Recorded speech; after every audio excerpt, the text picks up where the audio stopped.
Marko, dobro nam došao. Pa još bolje vas našao. Moram, iako je ovo podcast o Dori, najprije postaviti ono jedno važno pitanje s obzirom na evo našu Di si me pozadinu gdje dofurala, se da. nalazimo u studiju 10 Hrvatske radiotelevizije. Kako si proživio taj Voice Kids i druženje sa svojim toljićima? Sve su nam urušili, pogledaj. Sve su nam razbili. Ali sjećanja... Da, i proživio sam ga jako emotivno. Bio je baš, kao što sam napisao u postu neki dan, ono roller coaster emocija. U početku mi je bilo, kad sam dobio poziv, stvarno strah. Jer naš klinci su u pitanju i to u ovim baš onako dosta nježnim godinama. Osjetljivim i kako ćemo mi to, kako ću ja to, ali sam se nekako prepustio stvarno kako mi dođe prirodno i moram reći, naglasio sam već više puta, svašta sam u ovom studiju radio, ali The Voice Kids je apsolutno najljepši projekt koji sam ikad imao prilike raditi. Jesi imao problema s emocijama, s uzdržavanjem? Imali ste tu rečenicu koju smo često mogli čuti u finalu, ne, ali kao rekli smo da nećemo plakati. I to je s jedne strane kao dobro, s druge strane zašto ne plakati? Mislim, i to je emocija koja mora van. Treba plakati. Ja sam klincima govorio da ne plaću previše koliko god mogu, jer niko od nas nismo htjeli da se ovo pretvori u show plakanja. Makar mi smo doma mogli, potajno. Makar i treba, ja sam govorio o curama, jer sam ja uglavnom od cura, ja sam imao samo jednog dečka u svom timu. Ako vam dođe usred pjesme da se rasplačite se, morate biti vi koji jeste. Ja sam imao problem, ja sam si isto rekao, ajde, neću i to je trajalo prvih pola sata snimanja. Onda je došla, recimo, Sara Zeba koja je otpjevala You Raise Me Up, bi se ja odmah rasplakao. I sam shvatio da će to tako sad ići. Jeste morali zaustavljati snimanje zbog plakanja? Ne, niste nikad. Nismo nikad zaustavili zapravo snimanje. Sve što ste vidjeli na televiziji je onako kako je bilo. Nije bilo nikakvih ponavljanja. Ako je neko zeznuo, po pravilniku se moralo ići do kraja. Tako da je sve, makar je bilo sve osim finala snimljeno, sve je bilo autentično. Emocije su i nešto o čem ćeš zapravo i na Dori, na koju se vraćaš nakon punih 16 godina. Ali bio si u međuvremenu, ali voditeljski. Da. Malo si se tu i tamo ipak pojavljivo. Pratio si ti što se događa, pogotovo Popratim ja Doru jako volim. Meni je Dora, su moji počeci. Zapravo 2007. sam bio prvi put na Dori, 2009. drugi put. I 2007. sam se ja tamo predstavio zapravo hrvatskoj publici. Ja sam zapravo prvi službeni singl 2006. izvor, negdje ljeto 2006. Tad još niko ništa nije znao ko sam ja i onda sam, igrom slučaja došao sa pjesmom Deja Vu 2007. To je autor Andreja Baše. Sam se pojavio, tad sam imao još uvijek nenapunjeni, 22 godine sam imao. I svi su te dočekali raširenih ruku, rekao si da ti je to zapravo... Pa nisu me baš dočekali raširenih ruku, nego svi se jako čudili.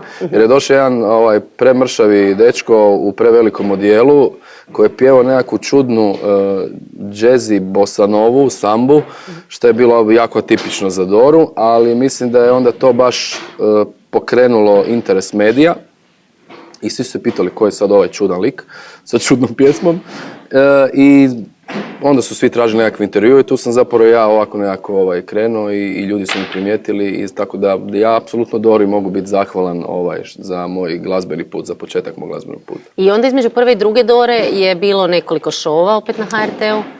Bio je jedan, a bilo je onda sam 2008. Mi smo zaključili Zvijezde pjevaju, sam bio pozvan da budem mentor, što je isto sigurno Dora tome pridonijela. I onda sam se 2009. vratio opet na Doru, kao sad sam poznati i nisam ni ušao u finale te 2009. godine. I nakon toga više nisam išao na Doru, ne zato što ne volim Doru, niti imam neko, mišljenje da sam sad predobar za Doru, nego jednostavno... Ali jel ti se zamjerilo to što nisi ušao u finale, pa kao rekao si ne želim to ponovno? Ne. Ma ne bi mi se zamjerilo ni ove godine, kad sam dosta stariji i već imam 19 godina službeno, profesionalnu karijeru, Ne, nego jednostavno, znaš šta, ja sam odabrao neki drugi glazbeni put i drugačije sam htio graditi svoju glazbenu priču. Dora je bila meni 2007. te fantastična odskočna daska a možda nisam imao ni pjesmu s kojom sam htio ići na Doru. Eto, i sad baš u ovom pretrpanom rasporedu i Voice Kidsu i svemu si odlučio sad je trenutak. To je ta pjesma. Ali zapravo ti si jedini koji je odmah u prvom predstavljanju rekao nisam došao pobijediti, imam da parafraziram, jedan važni cilj koji želimo ostvariti s ovim pojavljivanjem na Doru. Pa je, to je tako. Ja mislim da, ne kažem da ne bi volio pobijediti. Naravno, kad bi se to dogodilo, bila bi mi velika čast i odgovornost predstavljati svoju zemlju i televiziju i sve na Eurosongu. Ali prijava na ovogodišnju Doru nije s tim razlogom. Prijava je zato jer se spontano dogodila pjesma Through the Dark, koja zapravo govori o mentalnom zdravlju. Poglavito sam se ja nekako opredijelio za mentalno zdravlje mladih, koje je zabrinjavajuće. Ja sam nekako nekim kanalima, znaš, kad postaneš roditelj, onda kreneš pratiti nekakve druge portale i druge teme, pa dođeš do nekakvih statistika koje su zastrašujuće, onda evo i kroz Voice Kids sam puno toga saznao, zato jer su tu sa nama stalno bili s djecom psiholozi, pa onda i tu saznaš neke podatke. I zapravo to je jedna tema koja je baš malo pod tepih gurnuta i ja samo želim sa mojim nastupom na Dori osvijestiti malo taj problem, da ljudi možda ni ne znaju da u svojoj kući, u svojoj zajednici imaju možda nekog koji krije neki problem, a mi ako društvo prvi ne prihvatimo to, da taj problem postoji, onda ni osoba, pogotovo mlada osoba koja još nije ni formirana do kraja, neće to priznati. Tako da, evo, ja sam zato odabrao Doru jer je Dora apsolutno, pogotovo u zadnjih par godina, mislim da je apsolutno najgledanija glazbena manifestacija i ono što je meni u ovom slučaju bilo bitno, što se izgubilo, nažalost, u našem javnom prostoru, o svakoj pjesmi se puno razgovara i priča i sve se razglaba kako je i onda sam rekao, ok, nek se priča o toj pjesmi, nek se priča o toj temi. A s jedne strane te ljudi doživljavaju kao veseljaka, kroz Voice Kids su te drugčije upoznali i rekao si mi malo prije isto da su se neki iznenadili, gle ga kakav je, a sad imaš tu tešku temu, tako da nas isto... Je šamana vas malo. Da, malo nas bacaš s jedne na drugu. Ja sam po prirodi veseljak. Ja to znam, ali... Da, ljudi su mene možda do šira javnost, moje pjesme su uvijek ovako balade, pretežito, volim i taj swing muzu, tu starinsku muzu također, tako da uvijek sam u odjelima, pa i to možda ljudima malo onako čudno, ali mislim da su me ljudi nekako upoznali kroz te neke određene šove koje sam radio, recimo Zvijezde pjevaju gdje sam bio u žiriju, ne znam sad više da li 4 sezone ili koliko, gdje sam ja zapravo imao ulogu. Imao sam ulogu biti onako malo stroži onaj član žirija. I onda su tu ljudi ne znaju da je to moja uloga. Mislim, ajde napokon da si to sad i rekao. Ne shvaćaju. I onda malo ljudi možda misle da si arogantan, da si bezobrazan. A Voice Kids je zapravo prvi show veliki gdje sam ja bio ja. I ja sam stvarno u ovom showu bio onako bez razmišljanja. Mislim da su to ljudi vidjeli i ja moram reći da sam ja isto doživio preko tog showa jednu renesansu gdje su me ljudi upoznali kakav ja jesam, gdje su ljudi zapravo onda su začudili, wow, pa vidi kako on zapravo simpatičan. Da, baš puno, pogotovo djece je bilo kao to je, sad si imao jednom si mi jako drag. Da, ja na početku, ja vidim po našim klincima iz Voice Kidsa, znači mi se družimo s njima od 11. mjeseca kad smo snimali. U početku sam bio jedna velika nepoznanica. Puno njih mi je sad na kraju reklo, ja da sam znao, ja bi vas odabrao za mentora. Tako da, ako bude druga sezona Voice Kidsa, mislim da ću ako budem pozvan, nadam se da hoću, da ću biti favorit klinac. Aha, na početku si se bojao malo, kako će me sad nikome neće. Malo se malo sprdao, da. Je, pa znaš šta, imao sam problema u početku s tim, mene su uglavnom birale ove starije cure, koje su znale već neke moje pjesme, ovi baš najmanji koji su meni bili apsolutno najslađi, oni nisu baš znali, poznavali mene. Tako da, eto, drago mi je da su me ljudi upoznali zapravo pravog mene, a pravi ja sam i ovo. Pravi ja sam i čovjek koji se bavi ozbiljnim temama. Mislim da mi je to najviše došlo kad sam postao roditelj. Promijeni se malo. Promijeni se apsolutno percepcija svega. I nekako mi se čini da evo sad nakon 19, skoro 20 godina onako službene karijere, kako se kaže, da je vrijeme da je na neki način vratim nešto i društvu. Nekako ja smatram ovu pjesmu i taj nastup na Dori da je to. I ono što stvarno kažem, samo da mi se javi jedna osoba koja možda vidit će Doru i reći, super, super si mi, pitao sam klinca kako si, jesi dobro, klinac mi je rekao pa nisam baš i uspjeli smo riješiti problem, meni je to već ogroman uspjeh. Sad ćemo možda malo otići preduboko u temu, ali misliš li da je to, mislim to je nešto što se događa u cijelom svijetu, nije da je Hrvatska izolirana, zato što premalo komuniciramo, previše smo u tom nekom virtualnom svijetu ili zbog baš tradicionalnog odgoja koji je bio ne smiješ plakati, ti si dečko, curice plaču. Ja mislim da je u današnje vrijeme komunikacija ključna. Ja sam jako ozbiljno shvatio ovu temu, ja sam tu laik, apsolutno. Ja sam se tu ponudio zapravo kao neki medij, da preko mene ljudima uputimo tu poruku da nisu sami, da trebaju komunicirati, da trebaju reći. Zato sam se povezao sa udrugom, recimo Boli me, koja se bavi baš mentalnim zdravljem mladih jako dugo. I oni su mi dali puno tih podataka koje komuniciram i komunicirat ću. Povezao sam se i sa Romano Nikolić je režiser koji će mi raditi moj sam nastup režirat. On recimo kroz svoj projekt Arterari se bavi isključivo takvim temama. Tako da sam okupio mali tim, ali tim ljudi koji se već godinama bave tom temom, da ne baljezgarimo bez veze. I onda sam negdje pročitao, kad se sve to skupa čitao, jedan grozan meni podatak. Ne znam sad točno koji izvor, ne mogu se sjetiti, ali pisalo je da u Hrvatskoj dnevno roditelji pričaju, razgovaraju sa svojom djecom onako da ovako sad sjednu da pitaju ej bok, kako si? I gledaju se u oči. Da, 7,5 minuta dnevno. Meni je to kad sam pročitao bilo prestrašno. Tako da ja mislim da naš klinci se i mladi ljudi, mislim i mi malo stariji, se onako hvatimo da smo u tome. A kad si mali, odnosno kad si mlad, onda oni, znaš, gledaju te neke nerealne živote koje najvjerojatnije nikad neće dostići jer je i to lažno što gledaju. Baš sam reći, pa to ni nije. Razumiješ, i to je lažno i onda se nekako ne dostižu te svoje snove i onda se zatvaraju svoje svjetove i tonu i ne komuniciraju, tako da komunikacija je apsolutno bitna. Ali primjenjivo mislim i na naš stariji je realnost bilo kod nas kad uzme mobitel, uvijek imaš nešto još, algoritam te prati, znaš što želiš u tom trenutku. Da se mi vratimo na Doru. Prva emocija, kad kažemo Dora ti je... Dobra, lijepa mi je emocija, govorim ti.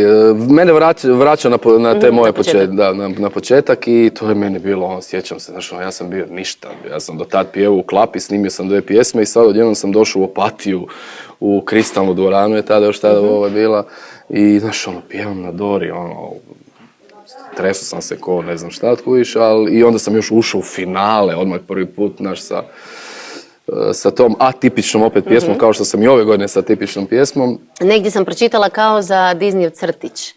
Da, dobro, da. U našem nekakvom javnom mišljenju sve što je malo orkestralno, ljudi odmah kažu da je Disneyev crtić. To sam ja shvatio tokom godina. Da, ja kad smo radili Through the Dark, dakle ja sam napisao glazbu i zapravo refren mi je odmah izašao na engleskom, slučajno, ja ne pišem inače na engleskom. Ja sam u životu jednu pjesmu samo na engleskom napisao, ovo je druga. I zato sam se odlučio ići na Doru, jer je izašao taj neki Will you guide me through the dark na engleskom, to sam nekako...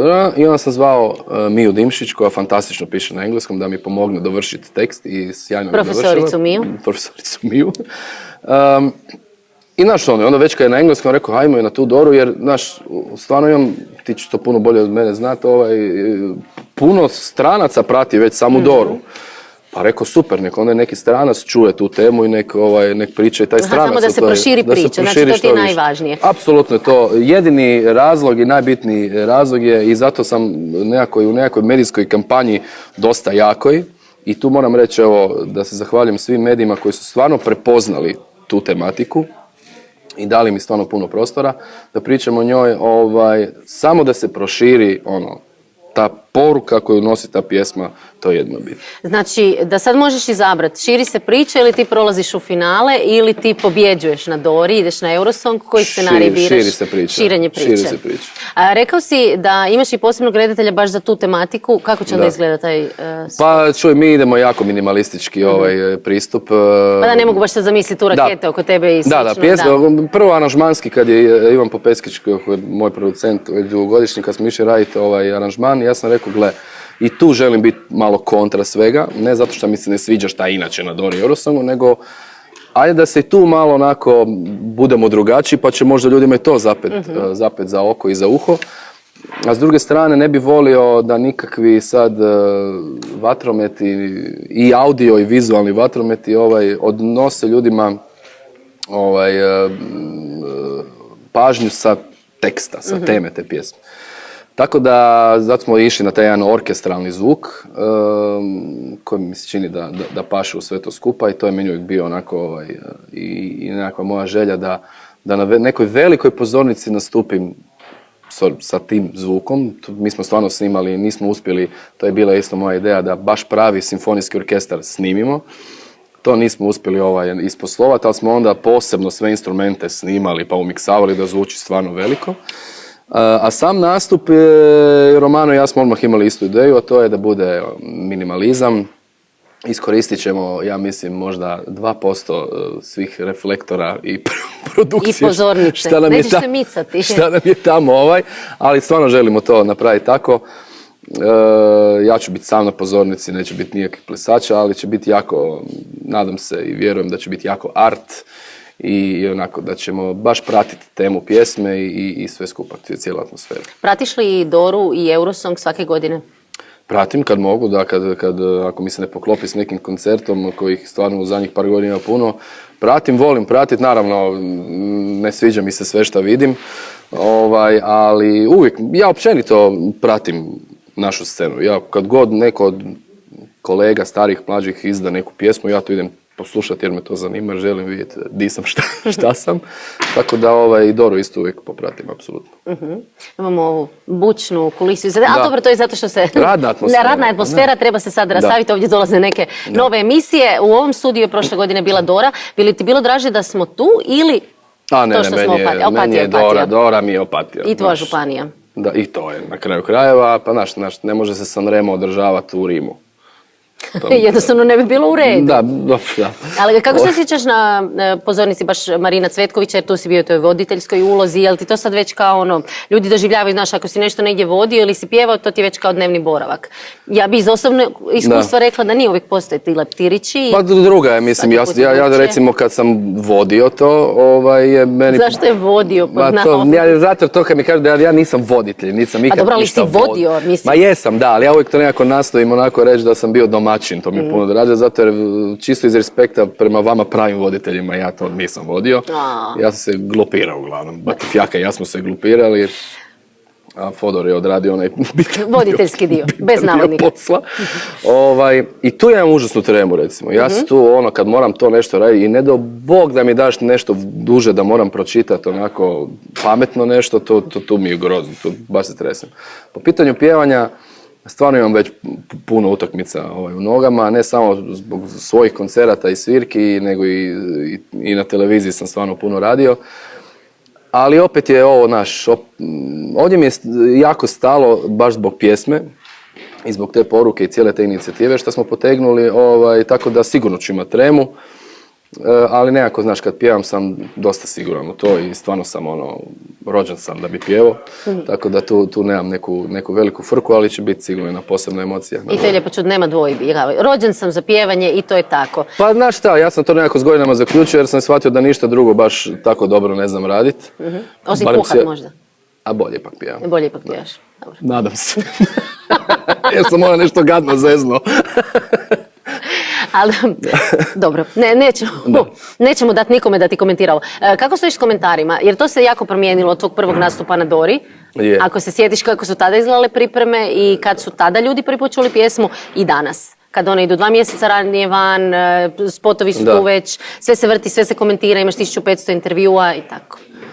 Pa gle, ja one komentare na društvenim mrežama, to baš i ne čitam, moram priznat.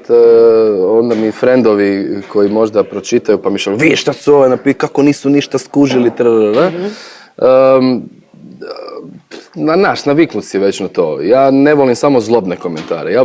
Kad neko ima neki negativan komentar da je nešto konstruktivno i normalno, da, ali ako neko baš ide ciljat da bude ružno i da povrijedi nekoga, to se onda opet vraćamo u sferu ove pjesme i taj online bullying koji isto utječe jako na mentalnu higijenu i zdravlje određenih mladih ljudi. Mislim da su jako izloženi svemu tome, to stvarno pridonosi tom groznoj statistici.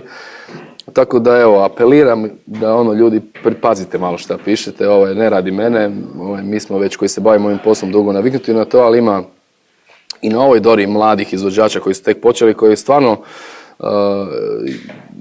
je teško, znaš, ako to čitaju, odmah im polomiš noge na početku, umjesto da daš neki vjetar u leđa, ili ako već moraš nešto negativno, bar da bude konstruktivno. Pa da, ali ima i ta druga strana, znaš, možeš poletjeti previsoko zbog nečega, nekih komentara, i onda te naglo sruše, što isto nije dobar put, treba ići tako malo po malo. Kad već pominješ mlade ljude, koliko je lakše ili teže s iskustvom nastupati na Dori?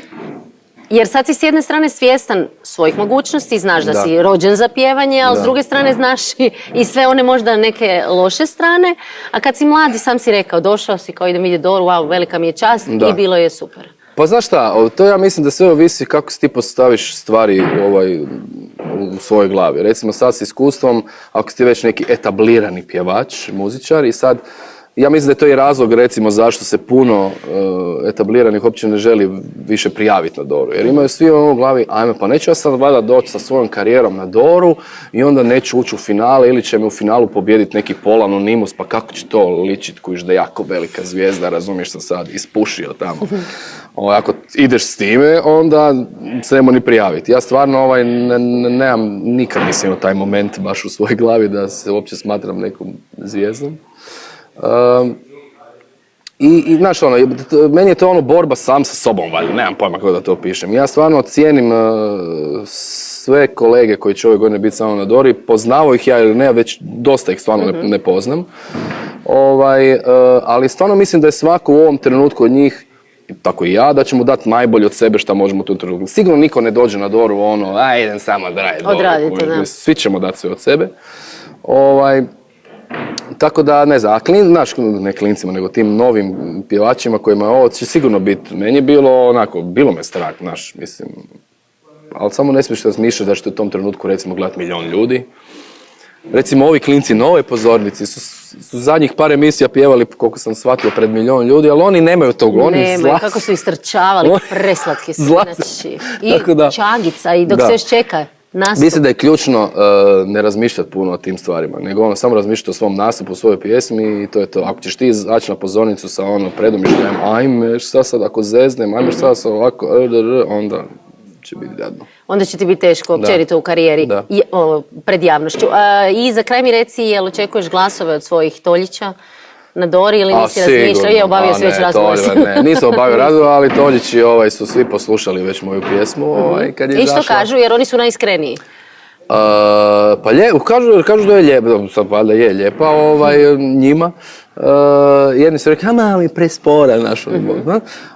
Ali ne, mislim, mi iz Tim Tolja se bezuvjetno volimo i podržavamo, tako da vjerujem da će glasati za mene. Ali znaš šta s tim glasanjem, baš smo komentirali, evo, Romano, režiser i ja, da ajde, možete glasati. Evo, možda umjesto glasanja u tom trenutku kad sjedite sa svojim klincem, ženom, bilo kim, tu minutu umjesto glasanja za mene pitajte kako si, jesi dobro, onda možete glasati. Ali malo porazgovarajte, evo. To bi meni bilo puno ljepše. Da, bilo mi je ugodno razgovarati s tobom, ali sad ću razmišljati cijelo vrijeme ovih 7,5 minuta, znači grozno. Da. A dobro, u tom smjeru idemo. Ne, mi više, da, mi se družimo, ali svejedno. Ako je to neki prosjek, gadno je. A drugu statistiku bolje, mislim, čitajte, ja na svojim storijima svako toliko stavljam baš statistiku vezano za mentalno zdravlje mladih, tako da evo, onako kad pročitaš te neke podatke se baš jako zamisliš. Hvala ti, Marko. Hvala tebi.